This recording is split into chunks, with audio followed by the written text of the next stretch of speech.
Have you ever thought of gentleness as a form of power? In a world that idolizes speed and strength, gentleness is often dismissed as weak or passive. But Anne Dufour-Montel, in her book The Power of Gentleness, invites us to see it differently, not as fragility, but as a radical act of resistance and transformation. And when we think about gentleness in this way, it brings to mind the works of Tsai Ming-liang, particularly his film Stray Dogs. Tsai's films often reject the frantic pace of modernity, embracing instead a kind of slowness that forces us to stop and reflect. Take Stray Dogs, for example. There's a scene where a father stands silently in the rain, holding an advertisement sign. The camera lingers on him, unmoving for what feels like forever. At first, it's uncomfortable.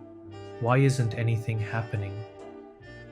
But then you start to notice the depth of this stillness.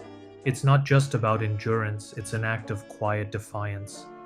As Dufour-Mantel says, gentleness is not the absence of strength, but its deepest manifestation.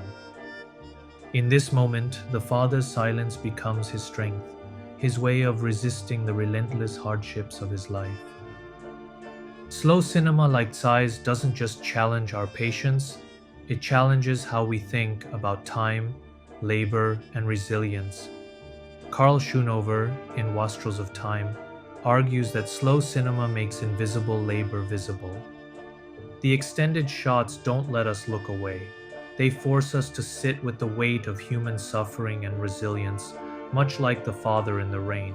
It's a reminder that gentleness isn't passive, it's an act of persistence. In Stray Dogs, the pace feels almost unbearable at times, but that's the point.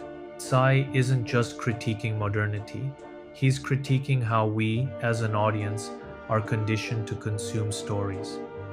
Jinma in Melancholy Drift explains that slowness disrupts the linear, capitalist view of time. Similarly, Dufour-Montel sees gentleness as a disruption, a refusal to conform to the speed and efficiency demanded by today's world. Through slowness and gentleness, both Tsai and Dufour-Montel ask us to reclaim time, to reject the dehumanizing forces of acceleration. But gentleness isn't just about endurance or resistance, it's also about care. Judith Butler's concept of precariousness helps us see gentleness as an acknowledgement of life's fragility, both ours and others. The father in Stray Dogs embodies this.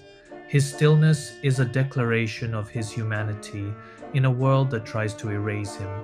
In this way, gentleness becomes an assertion of dignity, a way to counteract the alienation and fragmentation of modern life.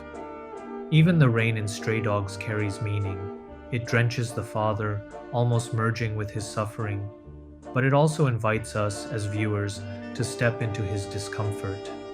This deliberate choice by Tsai creates a deeper sense of empathy. And as Dufour-Montel reminds us, gentleness is transformative. It opens a space for reflection, for healing, and for human connection. What makes Tsai's work so powerful is that it doesn't give us easy answers.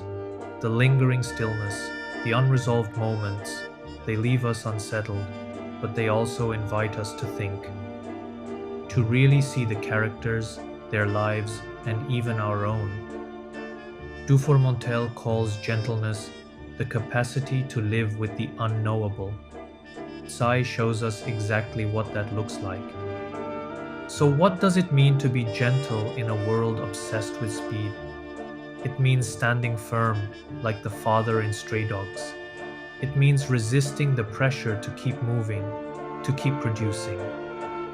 Gentleness isn't about giving up, it's about holding on. It's about reminding ourselves and others of the simple, genuine emotions we've forgotten in the rush of modern life.